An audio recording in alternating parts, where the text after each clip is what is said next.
Hello students, welcome to Green Agri. तो आज के वीडियो में पढ़ने वाले हैं इंटीग्रेटेड पेस्ट मैनेजमेंट के बारे में, इसकी हिस्ट्री, इसका डेफिनेशन, इसकी हिस्ट्री और भी बहुत सारे टॉपिक्स हैं जो कि हम इस वीडियो में कवर करने वाले हैं। और वो टॉपिक आपको, चाहे वो आपका बीएससी एग्रीकल्चर का एग्ज़ाम हो या फिर कोई भी कॉम्पिटिटिव एग्ज़ाम हो, उसमें काफ़ी हेल्प करेंगे। तो इस वीडियो को लास्ट तक देखना, आपको काफ़ी कुछ जानने को मिलेगा। तो सबसे पहले तो ये इसका नाम समझते हैं, इंटीग्रेटेड पेस्ट मैनेजमेंट। ये होता क्या है? तो सबसे पहले ये वर्ड समझो, इंटीग्रेटेड का मतलब क्या होता है। इसका मतलब है कि जब भी हम दो और दो से ज़्यादा मेथड्स को अप्लाई करते हैं किसी चीज़ को कंट्रोल करने के लिए या फिर उसको उसके प्रिवेंशन में, तो उसको बोल देते हैं इंटीग्रेटेड। पेस्ट का मतलब होता है any organism that cause significant and economic damage to crop, store produced and animals.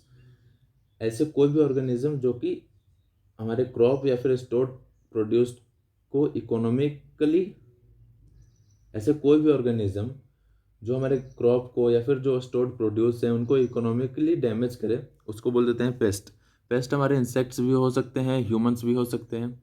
जो भी हमारे क्रॉप्स को ख़राब कर रहा है, इकोनॉमिकली डैमेज कर रहा है, वो पेस्ट हो जाता है। और मैनेजमेंट मतलब क्या होता है कि इन सारी चीज़ों को मैनेज करना, कि ये कैसे ठीक कर सकते हैं, हम इसको पेस्ट को कैसे ठीक कर सकते हैं। तो ये हो गया इंटीग्रेटेड पेस्ट मैनेजमेंट। इसके बाद आते हैं तो फूड एंड एग्रीकल्चर ऑर्गेनाइजेशन, इसने 1967 में एक डेफिनेशन दी थी इंटीग्रेटेड पेस्ट मैनेजमेंट के लिए। तो वो डेफिनेशन यहाँ पर लिखी हुई है, तो ये डेफिनेशन आप लोग पढ़ लेना। इसके आगे बढ़ते हैं, हिस्ट्री ऑफ आईपीएम। आईपीएम की हिस्ट्री क्या है, इस टर्म को किन्होंने दिया है और कब दिया है, ये सारी चीज़ें इसमें होंगी। तो सबसे पहले माइकल बेकर एंड बेकॉन ने 1952 में ये टर्म दिया था, इंटीग्रेटेड कंट्रोल।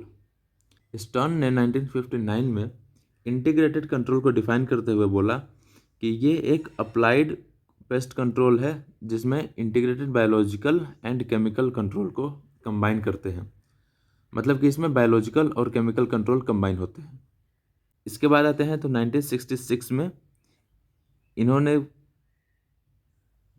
टर्म दिया पेस्ट मैनेजमेंट। उसके बाद आते हैं तो council on environmental quality 1972 gave the term integrated pest management. तो बात आती है इंटीग्रेटेड पेस्ट मैनेजमेंट की, तो इसको दिया था काउंसिल ऑफ एनवायरमेंटल क्वालिटी, और कब दिया था तो 1972 में। फिर एक लास्ट पॉइंट है, इन 1997 में स्मिथ एंड एडकिसन को अवार्ड दिया गया था ताकि उन्होंने अच्छा काम किया था इम्प्लीमेंटेशन ऑफ आईपीएम पे। अगला टॉपिक आता है parameters of insect population level. हम कैसे पता लगा सकते हैं कि हमारे फील्ड में इंसेक्ट बहुत ज़्यादा हो गए हैं और अब हमें कंट्रोल मेजर्स अप्लाई करने चाहिए या फिर नहीं करने चाहिए। तो वो सारी चीज़ें इन तीनों पॉइंट से पता लगती है, जिसमें से पहला पॉइंट है जनरल इक्विलिब्रियम पोजीशन, जिसको शॉर्ट में बोलते हैं जीईपी। तो इसका मतलब होता है average density of insect pest for a long time. इसका मतलब होता है कि एक एवरेज पॉपुलेशन रहेगी इंसेक्ट पेस्ट की लॉन्ग टाइम के लिए फील्ड में। उसके बाद आता है economic threshold level, ETL, the level of insect pest population at which control measures should be applied. ETL एक ऐसा लेवल हो जाता है जबकि आपके फील्ड में इंसेक्ट पेस्ट पॉपुलेशन बहुत ज़्यादा होती है और उसी समय आपको कंट्रोल मेजर्स अप्लाई करने हैं, उसी समय आपको उनका इलाज करना है, उनको किल करना है। फिर आता है third point, economic injury level, EIL, the lowest population density that will cause economic damage. ये एक ऐसा लेवल होता है जब अगर आपने ईटीएल में कंट्रोल मेजर्स अप्लाई नहीं किए तो आपका फील्ड ईआईएल में चला जाता है, जहाँ की आपको डैमेज होना ही है। ठीक है, तो इन्हीं तीनों से पता लगता है कहाँ पे हमें कंट्रोल मेजर्स अप्लाई करने हैं। उसके आगे आता है, उसके बाद आता है कैटेगरीज ऑफ पेस्ट। पेस्ट को किन किन कैटेगरी पे क्लासीफाई किया गया है, तो उसमें से सबसे पहली कैटेगरी है on the basis off season and locality. तो सीजन एंड लोकेलिटी के बेसिस पे सबसे पहला आता है रेगुलर पेस्ट। इसका मतलब होता है occur most frequently in a crop and have close association with that particular crop. Regular pest जो होते हैं वो मोस्ट फ्रीक्वेंटली, मतलब रेगुलरली बेसिस पे क्रॉप में आते रहते हैं और उनका किसी पर्टिकुलर क्रॉप से, और वो किसी पर्टिकुलर क्रॉप पे ही हार्म करते हैं या अटैक करते हैं। उसके बाद आता है ओकेजनल पेस्ट।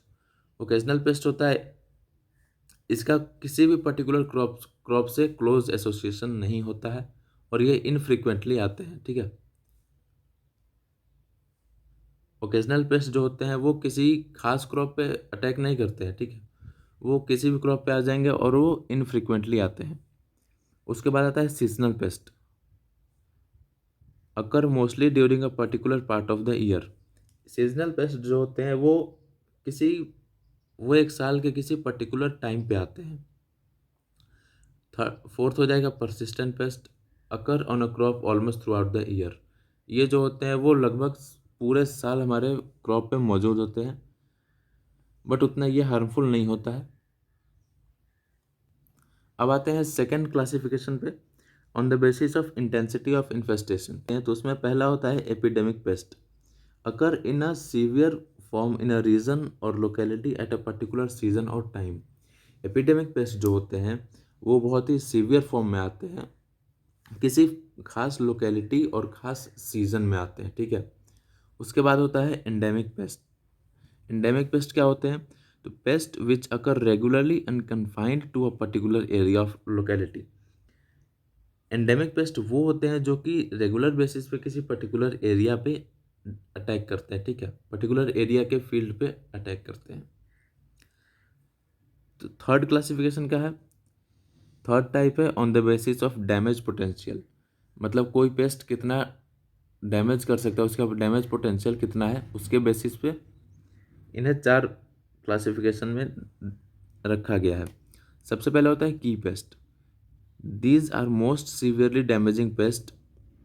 ये बहुत ही खतरनाक पेस्ट होते हैं, बहुत ही ज़्यादा हद तक डैमेज करते हैं हमारे क्रॉप्स को। जीईपी मतलब general equilibrium point is always above the EIL. GEP होता है वो हमेशा ईआईएल से अबव होता है की पेस्ट में। The environment must be change to bring GEP below EIL, ठीक है। सेकेंड आता है major pest. These are pest with the population crosses EIL quite frequently.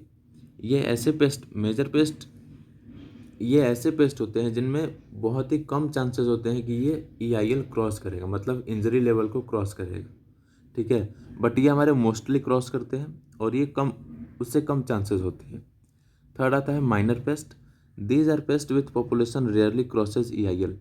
Minor pest में जो होता है वो बहुत ही रेयर केस में इंजरी लेवल से क्रॉस करते हैं, पेस्ट ज़्यादा हार्म करते हैं। तो माइनर पेस्ट को हम बोल सकते हैं कि ये ज़्यादा हार्मफुल नहीं होता हमारे फील्ड के लिए। उसके बाद आता है potential paste. These paste normally do not cause any economic damage. इस टाइप के जो पेस्ट होते हैं वो कोई भी इकोनॉमिक डैमेज कॉज नहीं करते हैं। उसके बाद आता है economic importance of insect. Insect जो होते हैं उनका इकोनॉमिक इम्पोर्टेंस भी होता है, मतलब वो जितने हार्मफुल होते हैं उतने उनके एडवांटेज भी होते हैं। तो सबसे पहले होता है बेनिफिशियल इंसेक्ट के बारे में पढ़ते हैं। कौन कौन से इंसेक्ट हैं जो हमारी इकोनॉमी के लिए बेनिफिशियल साबित होते हैं? तो उनमें से सबसे पहला आ जाए commercial products. The honey bee produce million of tons of honey every year. It also gives wax from it comb. Honey bee जो होती है, मधुमक्खियाँ जो होती है, वो हर साल मिलियन ऑफ टन्स में शहद प्रोवाइड करती हैं, जो कि हमारे इकोनॉमी के लिए काफ़ी अच्छा होता है।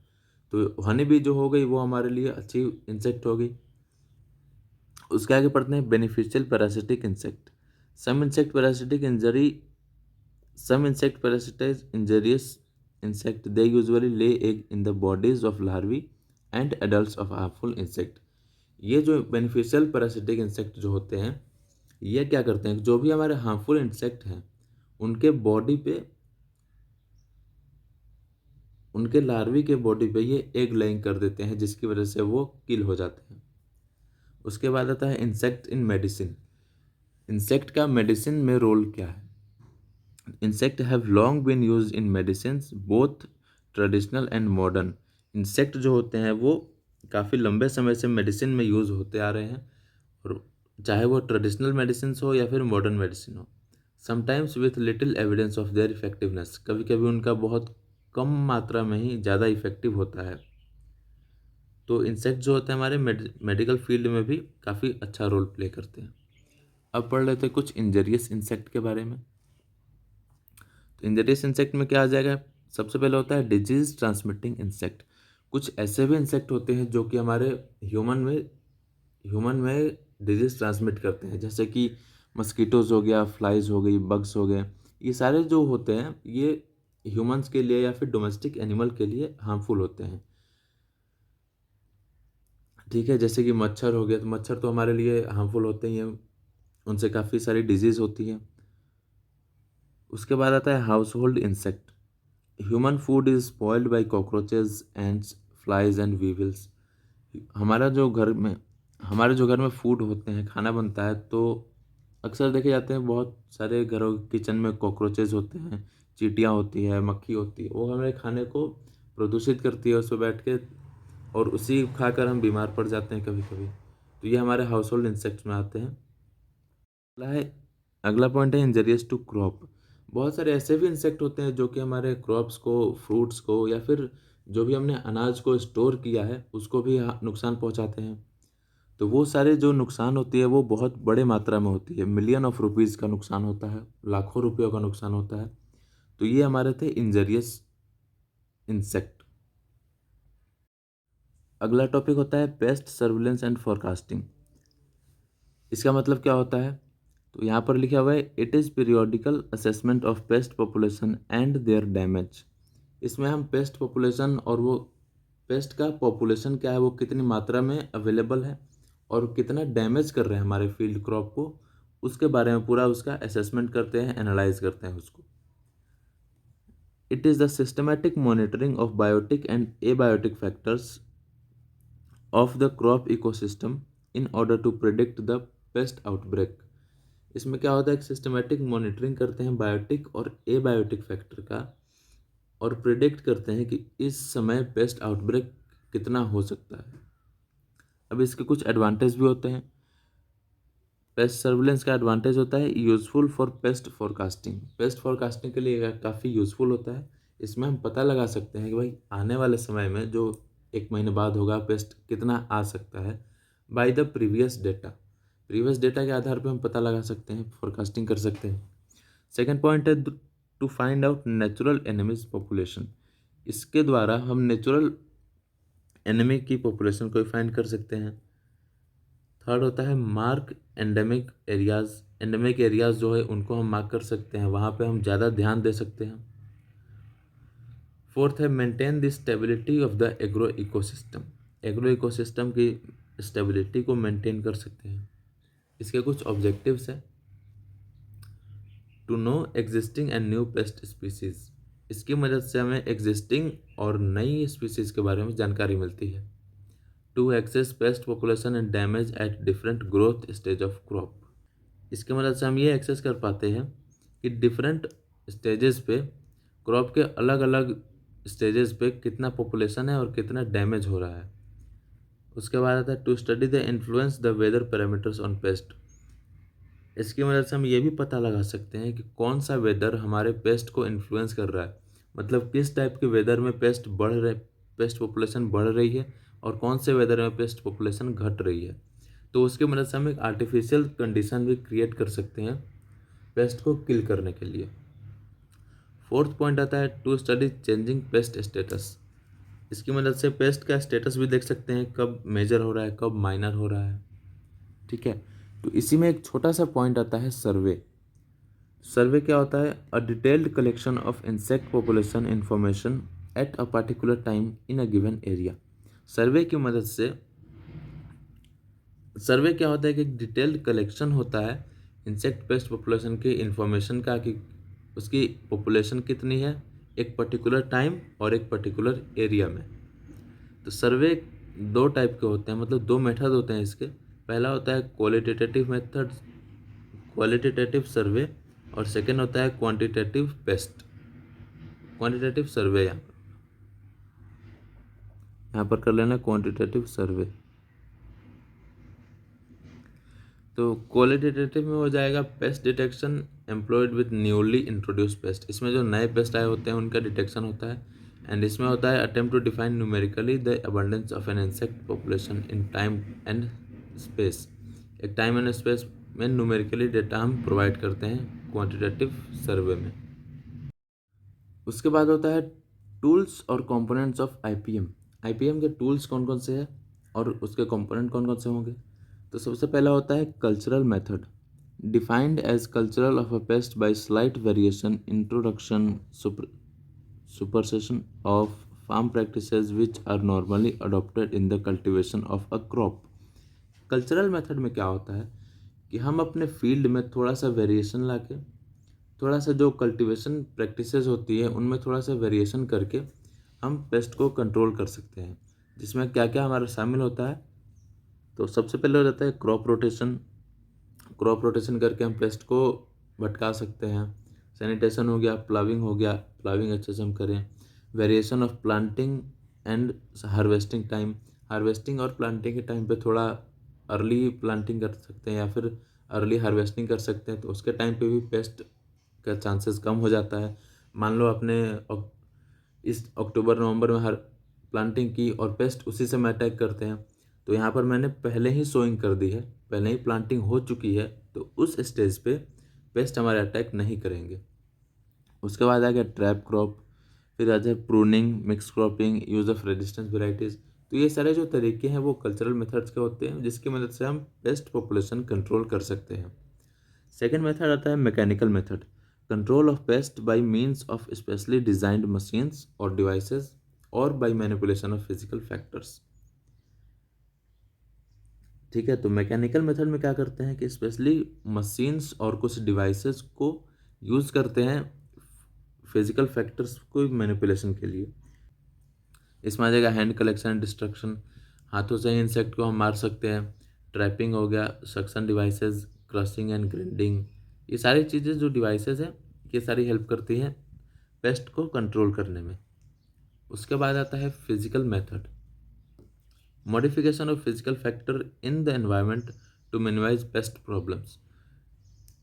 तो इसमें क्या क्या हो जाएगा, सबसे पहले हो जाएगा हीट, टेम्परेचर बढ़ा सकते हैं। टेम्परेचर बढ़ाने से भी कुछ पेस्ट जो होता है वो अपने आप किल हो जाते हैं, या फिर कुछ टेम्परेचर घटाकर होते हैं। एनर्जी हो जाएगा, एनर्जी में आ जाएगा लाइट ट्रैप। साउंड हो जाएगा, तो साउंड का एक अच्छा एग्जांपल है इलेक्ट्रिक फ्लैश गन, यूज़ करते हैं कनाडा में, इसकी मदद से भी पेस्ट किल होते हैं। उसके बाद आता है बायोलॉजिकल मेथड, इसमें क्या होता है protection and encouragement of any मतलब क्या हो गया, नेचुरल एनिमीज। नेचुरल एनिमीज का प्रोटेक्शन करते हैं ताकि जब हमारी पेस्ट आए तब वो हमारे लिए काम कर सके। Introduction artificial increase and colonising specific parasitoid and predators.